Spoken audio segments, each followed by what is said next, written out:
time for school, and it's no surprise that many of us are determined to study smarter instead of longer. But which study tips and tricks actually work scientifically and can help you get those perfect grades?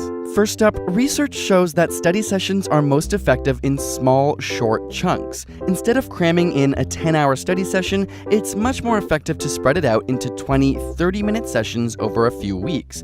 This is because your brain is better at encoding information into the synapses in short, repeated sessions as opposed to one large one. And this is why even learning different skills, whether it's swimming, tennis, or a singing lesson, often follows this same format. And while cramming and pulling all-nighters may be a ritual, it turns out that this is linked to the lowest grades. After prolonged nocturnal study sessions, reasoning and memory may be negatively affected for up to 4 whole days. Instead, setting up specific times in a day or during the week just to study primes your brain by creating a routine, and over time, studying actually becomes easier as your brain is trained to learn in those moments. And while many of us spend hours passively rereading our notes or highlighting a textbook, studies have shown this to be ineffective. It doesn't improve your understanding of topics, nor does it link key concepts together.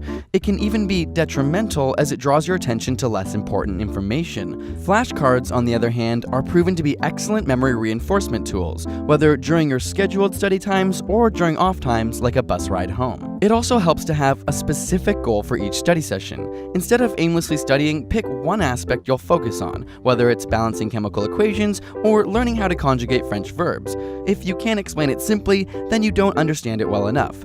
In studies where individuals were asked to learn a passage and then half were told that they would be tested on the material while the other half were told they would have to teach it to other students, participants expecting to teach it did much better at understanding the main points. When you're expecting to teach, your brain organizes the information in a more logical, coherent structure. Of course, practice, practice, practice. Not only do practice tests put your brain in the environment, but even if you make mistakes, they help identify gaps in your knowledge. Practice tests have also been shown to increase confidence, thereby leading to better performance. So, where should you be studying? Research shows that having a designated, sacred spot for study that's well equipped with every tool you might need is best. Just like setting times, this primes your brain for studying. Have an awesome study playlist?